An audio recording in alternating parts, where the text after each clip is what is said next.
রাজ্য সরকার ইতিমধ্যেই দাগিদের তালিকা প্রকাশ করেছে। আমাদের সঙ্গে এই মুহূর্তে রয়েছেন হাইকোর্টের অবসরপ্রাপ্ত বিচারপতি অভিজিৎ গঙ্গোপাধ্যায়। তিনি সাংসদও।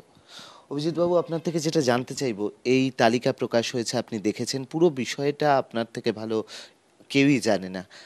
কি বলবেন এই তালিকা নিয়ে? প্রথমত, এই তালিকা একটি ভাঁওতাবাজি। এই তালিকার মাধ্যমে আসলে কিছুই প্রকাশ করা হয়নি।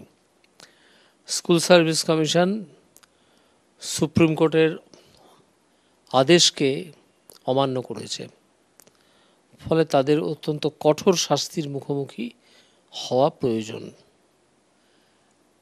এবং এই যে 1804 জন না 6 জনের তালিকা প্রকাশ হয়েছে, এটা সম্পূর্ণ তালিকা নয়। অযোগ্য বা টেইন্টেড ক্যান্ডিডেট, যারা দুর্নীতি করে চাকরি কিনেছিল, চাকরি পেয়েছিল, তাদের সংখ্যা আরও অনেক বেশি। অন্তত 6000 তো হবেই।